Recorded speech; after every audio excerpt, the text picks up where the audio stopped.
आज हम कवर करने जा रहे हैं problems relevant to Graham law of diffusion and kinetic theory of gases. तो फर्स्ट प्रॉब्लम है, a porous cup filled with hydrogen gas at atmospheric pressure is connected with a glass tube which has one end immersed in water. Which of the following would occur and why?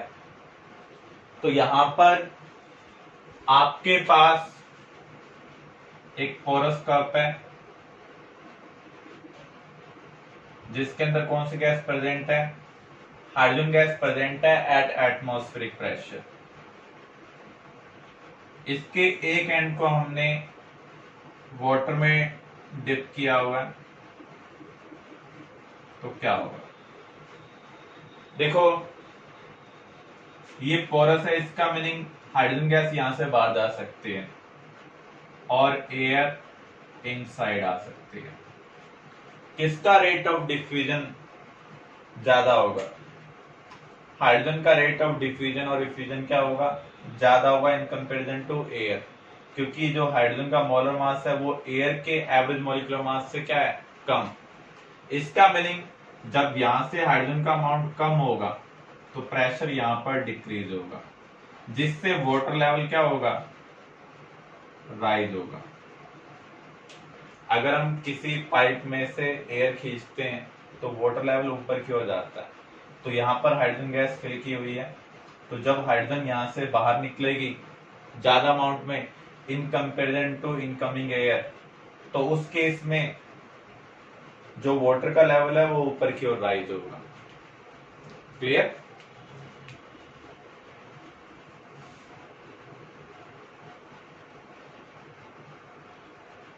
तो यहां पर हमें ये 4 option दिए होंगे, तो यहां पर परफेक्ट ऑप्शन कौन सा है?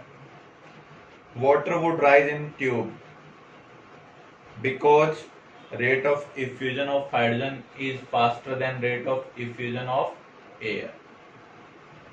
A gas with molecular formula CnH2n plus 2 diffuse through porous plug at a rate 1/6 of the rate of diffusion of hydrogen gas. Under similar condition, what is the formula of the gas? तो यहां पर rate of diffusion of gas upon rate of hydrogen कितना times आपको दिया हुआ है?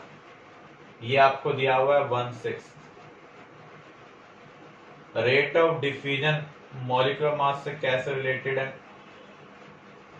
Inversely proportional to root of molecular mass. तो यहां पर हम मॉलिक्यूलर मास ऑफ गैस निकालेंगे। गैस का मॉलिक्यूलर मास क्या आ रहा है? 36 इंटू 2। बहुत साइड हमें स्केल करना पड़ेगा रूट को हटाने के लिए। तो यहां पर हमें गैस का मॉलिक्यूलर मास मिल रहा है 72। तो यहां पर इस मॉलिक्यूलर मास को सेटिस्फाई करते हुए एन की वैल्यू क्या आ रही है?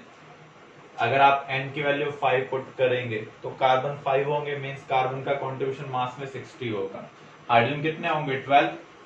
तो यहाँ पर हाइड्रोजन का कंट्रीब्यूशन 12 होगा, तो इसलिए कंपाउंड क्या होगा? C5H12। Clear?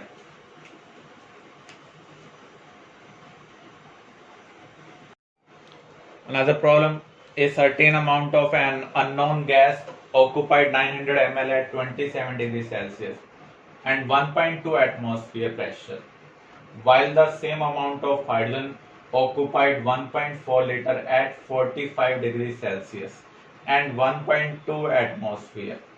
Calculate the ratio of rate of diffusion of hydrogen and other gas under identical condition. तो यहां पर अगर आप ध्यान से देखें, वॉल्यूम, टेम्परेचर और प्रेशर के बारे में इंफॉर्मेशन दी हुई है। तो यहां पर हमें मॉलिक्यूलर मास आइडेंटिफाई करना है।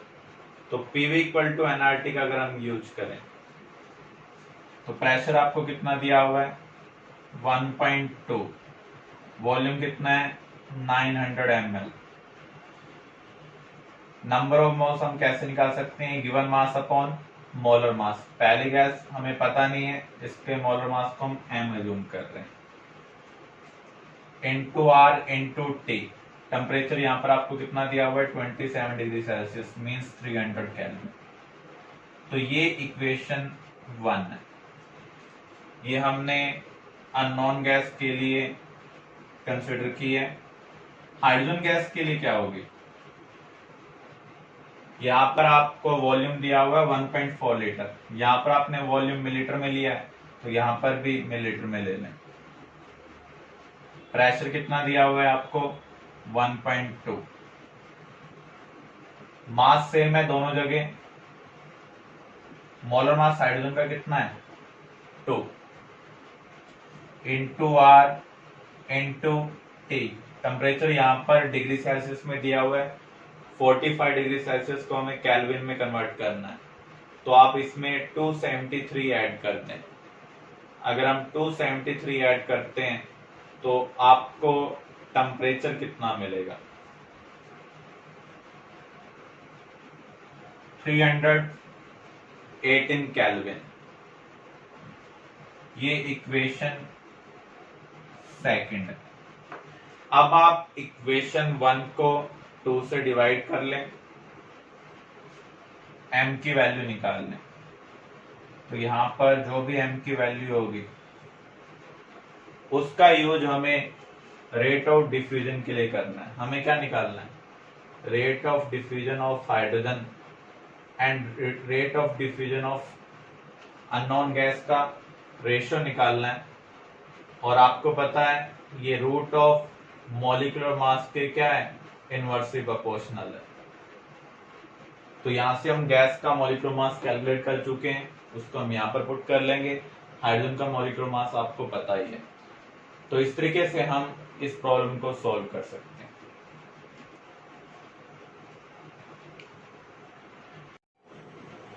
Another problem, a bottle of dry ammonia and a bottle of dry hydrogen chloride connected through a long tube।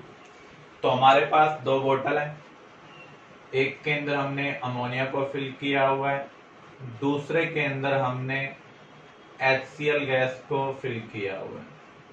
इनको हमने एक थिन ट्यूब के साथ कनेक्ट कर दिया है।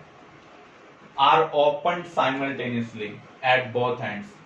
The white ammonium chloride ring first formed will B.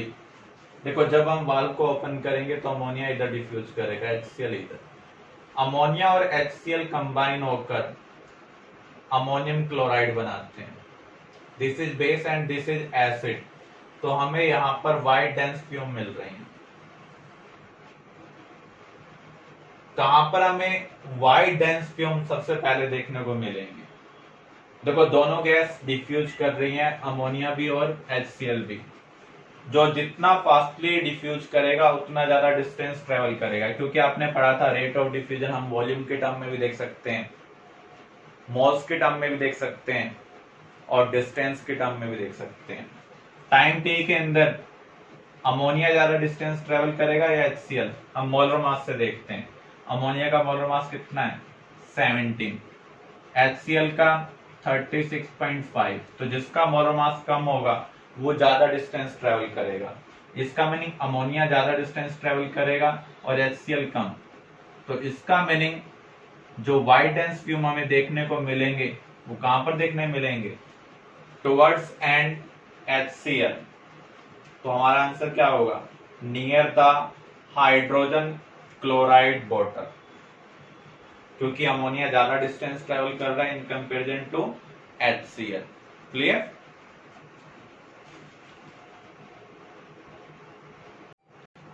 Another problem, X milliliter of hydrogen gas effused through a hole in a container in 5 seconds. The time taken for the effusion of same volume of the gas specified below under identical condition। तो यहाँ पर XML gas diffuse हो रही है 5 second में। कौन सी gas diffuse हो रही है, हाइड्रोजन। तो यहाँ पर हम क्या कह सकते हैं, rate of diffusion of hydrogen volume upon time taken किसके इनवर्सली प्रोपोर्शनल है, square root of molecular mass. Hydrogen का मॉलिक्यूलर मास क्या है 2। अब हमें सेम वॉल्यूम के लिए टाइम देखना है।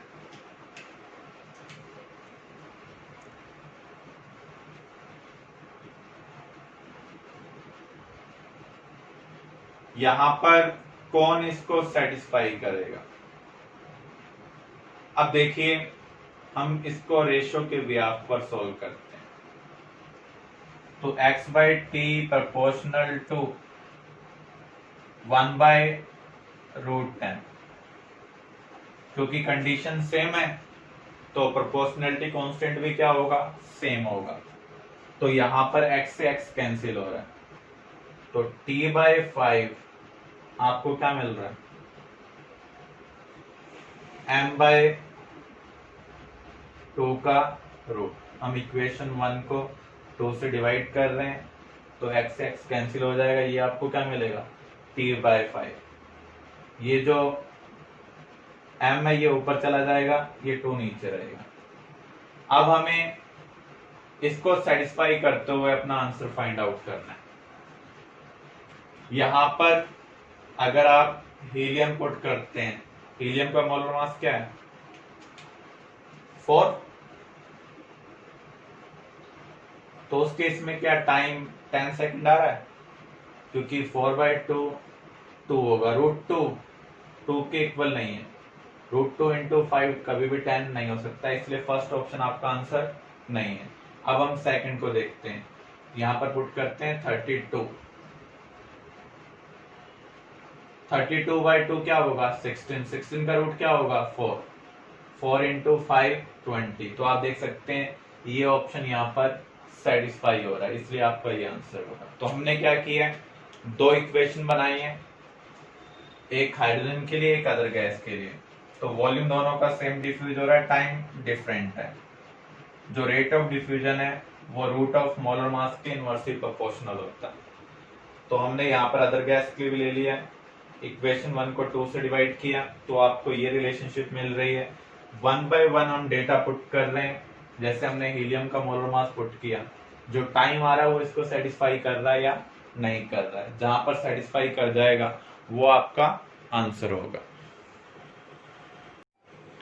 Another problem, at 27 degrees Celsius, hydrogen is leaked through a tiny hole into a vessel for 20 minutes. Another unknown gas at the same temperature and pressure as of the hydrogen is leaked through the same hole for 20 minutes. After the effusion of the gases, the mixture exerts a pressure of 6 atmosphere. The hydrogen content of the mixture is 0.7 mole. If volume of container is 3 liter, what is the molecular weight of unknown gas? यहाँ पर जो हमें information दी हुई है उसके according हम एक container के अंदर हाइड्रोजन गैस को भी कलेक्ट कर रहे हैं 20 मिनट के लिए, और अनदर गैस को भी हम कलेक्ट कर रहे हैं 20 मिनट के लिए। तो 20 मिनट ड्यूरेशन में हमने जितनी गैस कलेक्ट की है उस मिक्सचर के अंदर 0.7 मोल किसके हैं? हाइड्रोजन के हैं। अदर के कितने मोल्स हैं वो हम कैसे निकाल सकते हैं?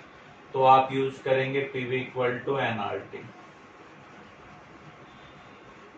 तो n टोटल आप यहां से निकालेंगे, PV बाय RT। प्रेशर आपको कितना दिया हुआ है कंटेनर का? 6 एटमॉस्फेयर। वॉल्यूम 3 लीटर, R की वैल्यू क्या होगी? 0.0821, टेम्परेचर 300 केल्विन। तो यहाँ पर आपको टोटल नंबर ऑफ मोल्स मिल जाएंगे। गैस के नंबर ऑफ मोल्स हम कैसे निकाल सकते हैं? n total minus number of moles of hydrogen, जो कि आपको दिए हुए हैं 0.7 मोल। अब हमें मॉलिक्यूलर मास निकालना है नॉन गैस का। आपने पढ़ा था जो रेट ऑफ डिफ्यूजन होता है वो इनवर्सली प्रोपोर्शनल होता है square root of molecular mass के। और रेट ऑफ डिफ्यूजन और इफ्यूजन को हम कई तरीकों से कैलकुलेट कर सकते हैं, वॉल्यूम के टर्म में, मोल्स के टर्म में, डिस्टेंस ट्रेवल के टर्म में। तो यहाँ पर हमें मोल्स के टर्म में रिलेट करना है। तो RH2 क्या होगा? Number of moles of hydrogen upon time taken. Similar way, number of moles of gas effuse in time t। तो यहां पर टाइम सेम है तो t से t क्या हो जाएगा? कैंसिल हो जाएगा।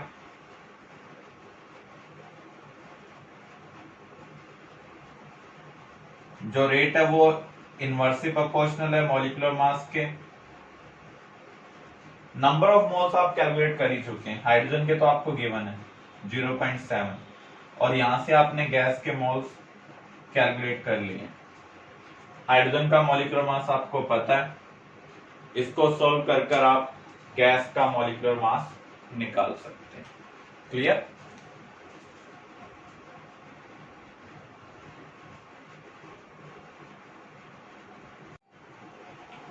Another problem, 1 mole of nitrogen gas at 0.8 atmosphere takes 38 seconds to diffuse through a pinhole, whereas 1 mole of an unknown compound of xenon with fluorine at 1.6 atmosphere takes 57 seconds to diffuse through the same hole. Calculate the molecular formula of the compound. तो यहाँ पर हम rate of diffusion of nitrogen upon rate of diffusion of other gas. अब rate को हम यहाँ पर हम रिलेट करेंगे नंबर ऑफ मोल्स के टर्म में, क्योंकि यहाँ पर भी 1 मोल नाइट्रोजन दिया हुआ है और यहाँ पर 1 मोल ऑफ अनदर गैस दिया हुआ है। तो number of moles of nitrogen upon time, time for nitrogen, similar way number of moles of gas upon time taken for gas. ये किसके इनवर्सली प्रोपोर्शनल है? Root of molecular mass. तो यहां पर नंबर ऑफ मोल्स हम क्या put कर सकते हैं? 1 पुट कर सकते हैं, क्योंकि दोनों के लिए नंबर ऑफ मोल्स कितने दिए हुए हैं? 1। और यहां पर जो टाइम दिया हुआ है वो दिया हुआ है 38 सेकेंड, और इसके लिए जो टाइम दिया हुआ है वो दिया हुआ है 57 सेकेंड। अगर हम यहाँ पर एक चीज और देखें ध्यान से, प्रेशर अलग अलग है, और आपने पढ़ा था रेट ऑफ डिफ्यूजन प्रेशर के डायरेक्टली प्रोपोर्शनल होता है। तो यहाँ पर हम pressure of nitrogen upon pressure of gas ले लेते हैं, इसकी भी वैल्यू हमें पुट करनी होगी। नाइट्रोजन का प्रेशर कितना दिया हुआ है? 0.8, गैस का कितना दिया हुआ है? 1.6। मॉलिक्यूलर मास ऑफ नाइट्रोजन आपको पता है 28। तो यहां से आप गैस का मॉलिक्यूलर मास निकाल लेंगे। जो रेट ऑफ डिफ्यूजन है वो किसके ऊपर डिपेंड करता है? Directly proportional to partial pressure of gas in the container and inversely proportional to square root of molecular mass. तो यहां पर प्रेशर अलग अलग है, इसलिए हमने प्रेशर वाला केस भी कंसिडर किया। तो यहां से हम मॉलिक्यूलर मास ऑफ गैस निकालेंगे। मान लीजिए कंपाउंड का फार्मूला ये है, जिनॉन फ्लोराइड कंपाउंड का फार्मूला ये। तो आप जिनॉन के एटॉमिक मास टेबल से आप चेक कर लेना, जो भी जिनॉन का एटॉमिक मास है n into fluorine atomic mass, जो आपने गैस का मॉलिक्यूलर मास कैलकुलेट किया उसके इक्वल पुट कर देना और n की वैल्यू निकाल लेना। इस तरीके से हम फार्मूला आइडेंटिफाई कर सकते हैं।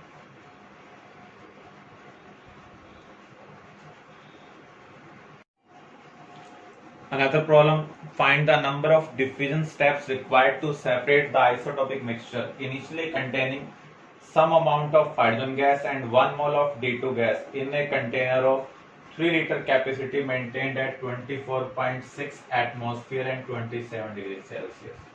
आपके पास एक मिक्सचर है जिसमें हाइड्रोजन और D2 गैस है। ये मिक्सचर डिफ्यूज हो रहा है। डिफ्यूजन करने के बाद आपको जो मास रेशियो मिलना चाहिए वो 1/4 मिलना चाहिए, और यहाँ पर इस मास रेशियो को ऑब्टेन करने के लिए हमें कितने डिफ्यूजन स्टेप ऑब्टेन करने पड़ेंगे, कितने डिफ्यूजन स्टेप परफॉर्म करने पड़ेंगे। तो यहाँ पर आपको ध्यान रखना है, जो रेट ऑफ डिफ्यूजन है वो 2 चीजों के ऊपर डिपेंड करता है।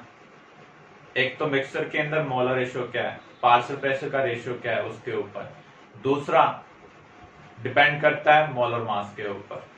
तो यहाँ पर सबसे पहले हमें मोलर रेशियो फाइंड आउट करना होगा। D2 के मोल्स दिए हुए हैं लेकिन H2 के मोल्स नहीं दिए हुए हैं। तो यहाँ पर वॉल्यूम 3 लीटर दिया हुआ है, pressure 24.6 atmosphere, temperature 27 degree Celsius. इस इंफॉर्मेशन का यूज कर कर हम टोटल नंबर ऑफ मोल्स निकाल सकते हैं। तो यहां पर n टोटल क्या होगा, PV बाय RT। प्रेशर आपको दिया हुआ है 24.6, वॉल्यूम 3 लीटर, R की वैल्यू 0.0821, टेम्परेचर 300 केल्विन। सॉल्व कर रहे हैं तो ये आपको 3 मोल्स मिल रहे हैं। 0.0821 को अगर आप 100 से मल्टीप्लाई करेंगे तो 8.21, 24.6 बाई 8.21 क्या होगा, 3 होगा। तो आपको number of moles of hydrogen निकालने हैं, तो n टोटल में से D2 के नंबर ऑफ मोल्स को आप सब्ट्रैक्ट कर दें। तो यहां पर number of moles of hydrogen कितने आ रहे हैं, 2। अब हमें नंबर ऑफ डिफ्यूजन स्टेप निकालने हैं। 2 तरीके हो सकते हैं, एक तो आप शॉर्टकट फार्मूला यूज करें, rate of diffusion of D2 upon rate of diffusion of H2 equal to partial pressure of D2 upon partial pressure of H2 into root of molar mass. जो रेट ऑफ डिफ्यूजन है वो molar mass के क्या है, inversely proportional है।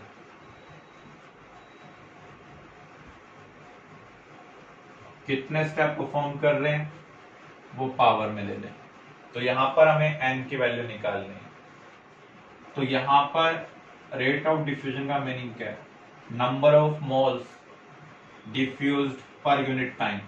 क्योंकि same mixture का part है तो दोनों के लिए टाइम क्या होगा, सेम होगा। तो यहां पर हम क्या लिख सकते हैं, ND2 बाय NH2।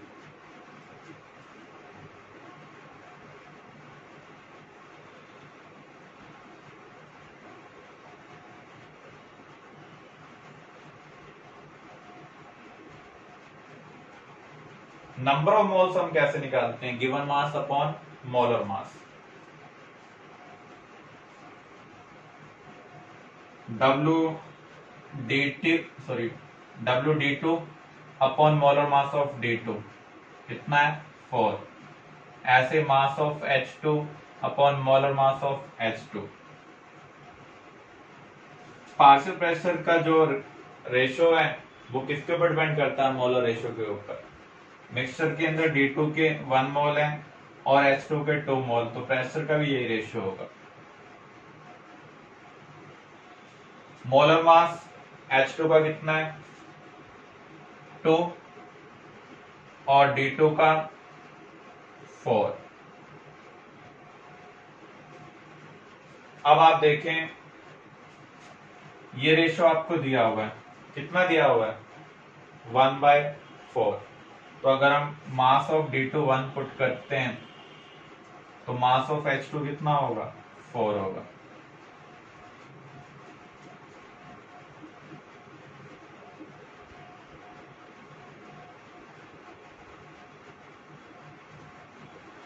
इसको हम फर्दर सॉल्व करते हैं तो ये आपको कितना मिल रहा है, 1/8। तो 1/8 equal to 1/2 into 1/√2 power n। Further solve कर रहे हैं तो यहाँ पर 2 8 को डिवाइड कर रहे हैं, तो यहाँ पर हमें 1/√2 की पावर n सेटिस्फाई करनी है ताकि इसकी वैल्यू क्या आ जाए, 1/4।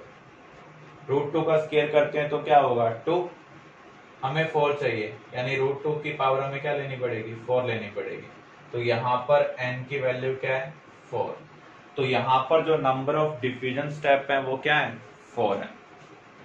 तो इस रिलेशनशिप का यूज कर हम directly number of diffusion step निकाल सकते हैं। नेक्स्ट टॉपिक हम कवर कर रहे हैं काइनेटिक थ्योरी ऑफ गैसेज और काइनेटिक मॉलिक्यूलर थ्योरी। और ये जो थ्योरी है वो किसके लिए एप्लीकेबल है, सिर्फ आइडियल गैस के लिए एप्लीकेबल है, रियल गैस के लिए एप्लीकेबल नहीं। According to this a gas consists of large number of particles which are identical in mass, size and shape.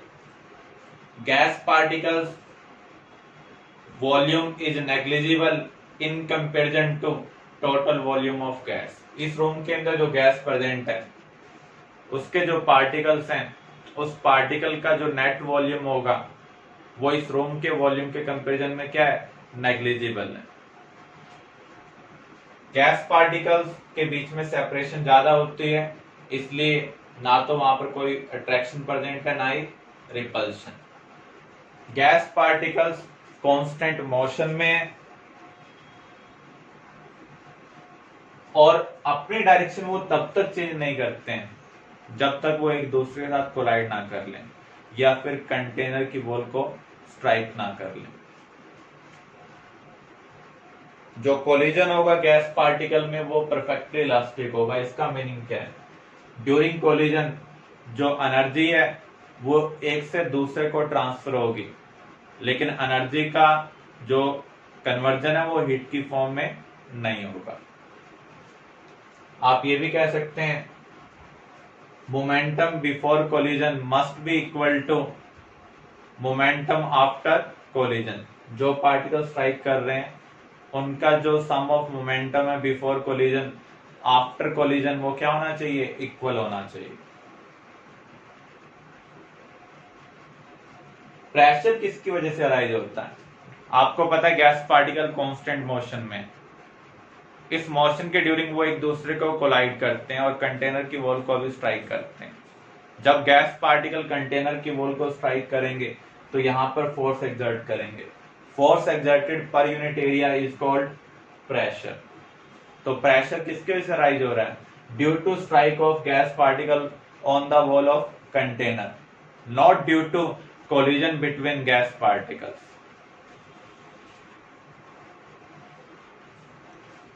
Average kinetic energy of gas molecule is independent of nature of gas. आपने container में hydrogen gas लिया, nitrogen लिया, oxygen लिया, उनकी जो average kinetic energy होगी वो gas के नेचर के ऊपर डिपेंड नहीं कर रही है। वो किसके ऊपर डिपेंड कर रही है, absolute temperature means kelvin temperature के ऊपर डिपेंड कर रही है। अगर सबका केल्विन टेम्परेचर सेम है तो एवरेज काइनेटिक एनर्जी भी क्या होगी, सेम होगी। Kinetic gas equation PV equal to 1/3 mn(c²). m यहाँ पर मास ऑफ गैस पार्टिकल है, n यहाँ पर नंबर ऑफ गैस मॉलिक्यूल्स हैं, c यहाँ पर वेलोसिटी ऑफ गैस मॉलिक्यूल है। वेलोसिटी हम तीन टाइप की स्टडी करते हैं, root mean square, average and most probable speed. तो यहां पर जो हम स्पीड ले रहे हैं वो कौन सी ले रहे हैं, रूट मीन स्क्वायर स्पीड ले रहे हैं। यहां पर m मोलर मास भी हो सकता है अगर n यहां पर क्या है, नंबर ऑफ मोल्स है। तो किसी गैस के अंदर कितने गैस मॉलिक्यूल प्रेजेंट हैं into mass of one molecule. अगर हम यहाँ पर n नंबर ऑफ मोल्स के लिए ले रहे हैं तो m यहाँ पर क्या होगा, मोलर मास होगा। इस इक्वेशन को हम क्या बोलते हैं, काइनेटिक गैस इक्वेशन। अब हम इसकी डेरिवेशन को अंडरस्टैंड करते हैं, ये रिलेशनशिप हमें मिली कैसे।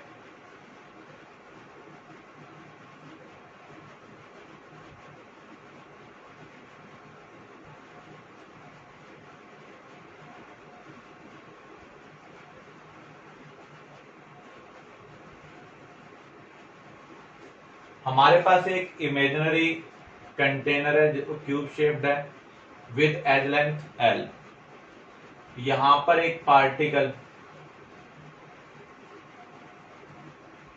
फेस ABCD को स्ट्राइक करने जा रहा है with root mean square speed u।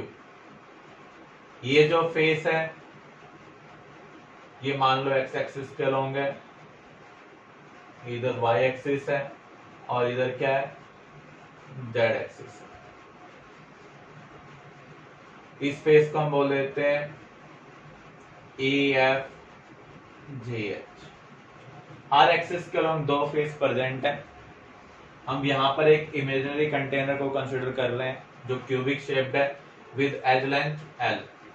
हम अज्यूम कर रहे हैं एक पार्टिकल जिसका मास m है, स्पीड क्या है u, कौन से फेस को स्ट्राइक करने जा रहा है, A B C D. Consider an imaginary box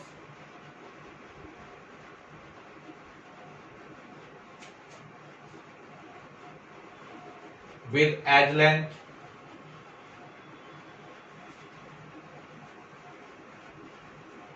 L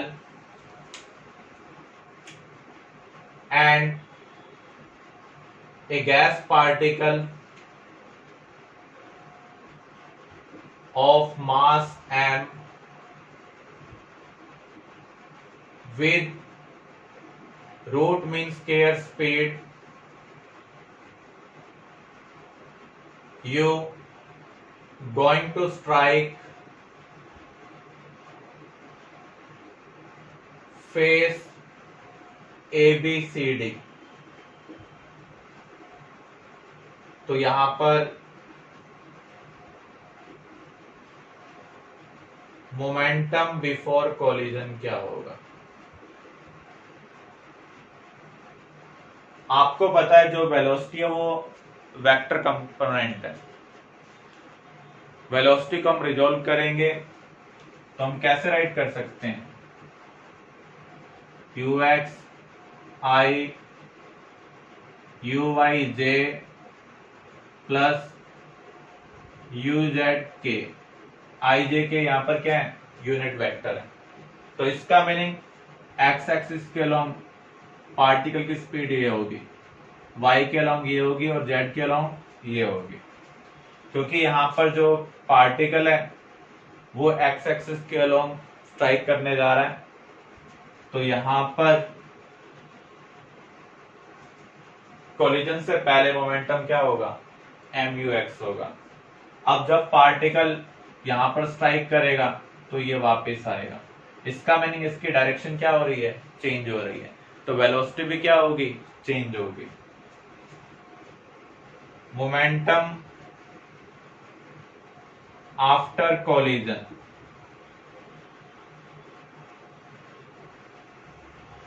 क्या होगा, माइनस mu(x). तो चेंज इन मोमेंटम क्या होगा,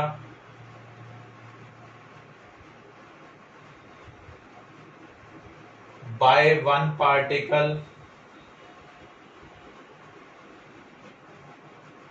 ऑन ए फेस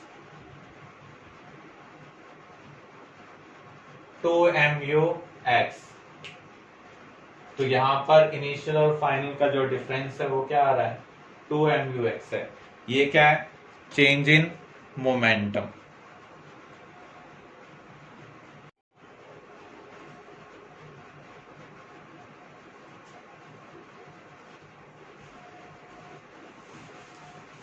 अब देखिए, अभी हमने change in momentum bye one particle on a face निकाला है। अलोंग एक्स एक्सिस क्या होगा, एक एक्सिस के अलोंग कितने फेस हैं, 2। तो यहां पर हम ये कह सकते हैं इसका डबल हो जाएगा, 4 mu(x). अब देखो फोर्स क्या होता है, चेंज इन मोमेंटम पर यूनिट टाइम। तो हमें यहां पर यूनिट टाइम में चेंज इन मोमेंटम निकालना है। तो उसके लिए सबसे पहले हमें निकालना होगा time taken for each strike. देखो यहां पर दोबारा स्ट्राइक करने के लिए पार्टिकल को डिस्टेंस कितना ट्रेवल करना पड़ेगा। मान लो कोई पार्टिकल यहां पर स्ट्राइक किया तो उसको यहां तक आना पड़ेगा, इसके लिए एल डिस्टेंस, फिर यहां पर आना पड़ेगा, तो उसको डिस्टेंस कितना ट्रेवल करना पड़ रहा है, 2l।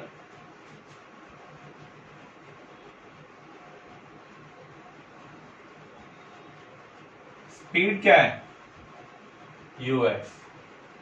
तो यहां पर टाइम हमने निकाल लिया है 12/ux। तो नंबर ऑफ स्ट्राइक क्या होंगी पर यूनिट टाइम,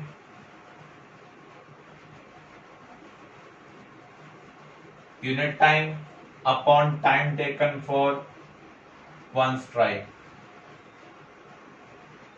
आपको क्या मिल रहा है ux/12। तो एक फेज के ऊपर इतनी स्ट्राइक हो रही है पर यूनिट टाइम में।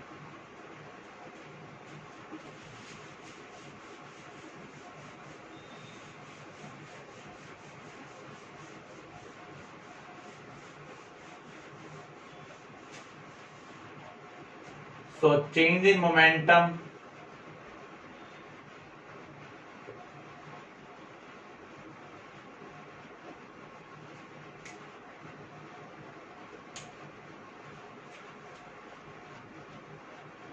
on each phase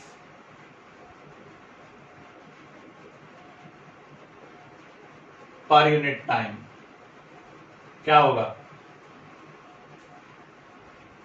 number of strike per unit time into change in momentum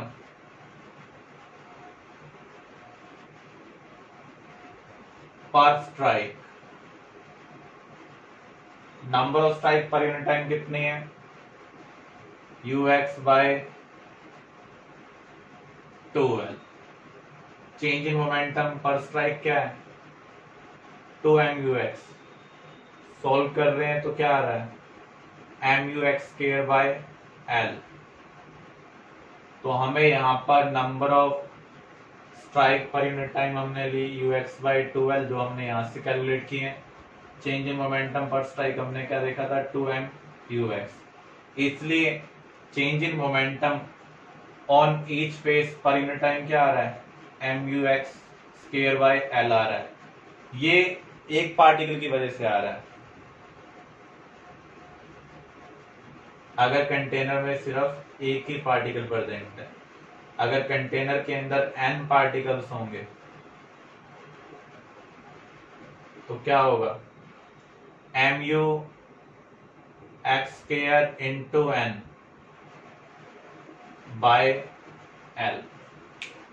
अब यहां पर हमने फोर्स कैलकुलेट कर लिया एक फेज पर।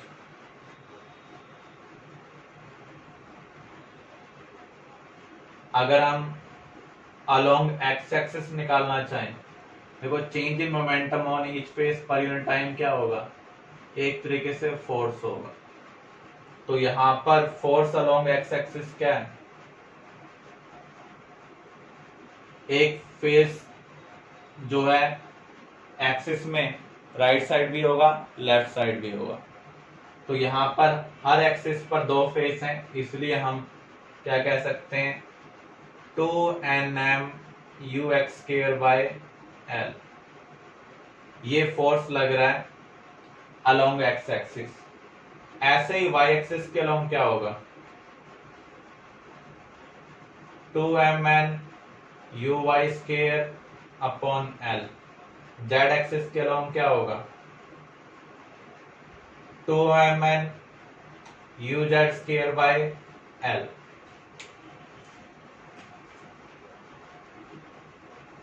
फोर्स इन एनी डायरेक्शन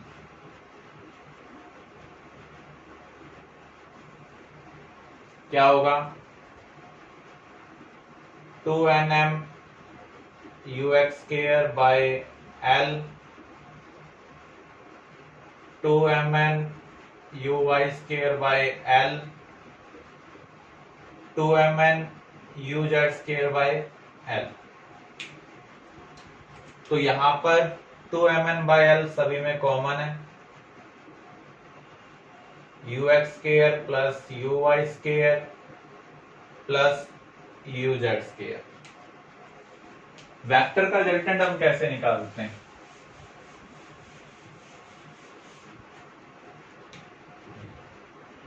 जैसे अभी हमने क्यू वेक्टर की बात की तो उसका रिजल्टेंट क्या होगा, u x square plus u y square plus u z square का रूट। तो यहाँ पर रूट नहीं है तो इसकी जगह हम क्या लिख सकते हैं, 2mn you square by L. ये फोर्स आ रहा है in any direction by gas particles. अब हमें प्रेशर निकालना है, प्रेशर क्या होगा, फोर्स पर यूनिट एरिया।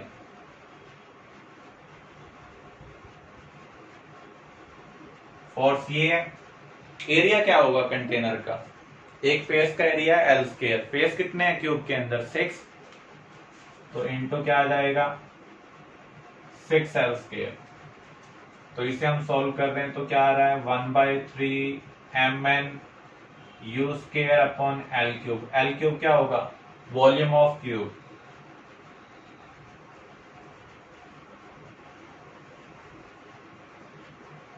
तो आपको क्या मिल रहा है, PV equal to 1/3 mn u square, kinetic gas equation. तो यहां पर सबसे पहले हमने इमेजिन किया है एक क्यूबिक बॉक्स के अंदर एक गैस पार्टिकल प्रेजेंट है जो किस स्पीड से ट्रेवल कर रहा है, u स्पीड से ट्रेवल कर रहा है। यहां पर अलोंग एक्स एक्सिस उसकी स्पीड क्या है ux, y के अलोंग क्या होगी uy और z के अलोंग क्या होगी uz। अब ये पार्टिकल फेस ABCD को स्ट्राइक करने जा रहा है जो एक्स एक्सिस के अलोंग प्रेजेंट है। स्ट्राइक करने से पहले उसका मोमेंटम क्या था mux। जब उसने स्ट्राइक किया तो वो बैक आ रहा है, इसका मीनिंग डायरेक्शन चेंज हो गई है तो वेलोसिटी क्या होगी, चेंज होगी। तो नया मोमेंटम क्या होगा -mux। तो चेंज इन मोमेंटम क्या है 2mux। फोर्स क्या होता है, चेंज इन मोमेंटम पर यूनिट टाइम। तो यहां पर हमने चेंज इन मोमेंटम को इसलिए कैलकुलेट किया ताकि हम फोर्स कैलकुलेट कर पाए, और फोर्स के हेल्प से हम क्या कैलकुलेट कर सकते हैं, प्रेशर। इससे हम काइनेटिक गैस इक्वेशन को ड्राइव कर पा रहे हैं। क्लियर।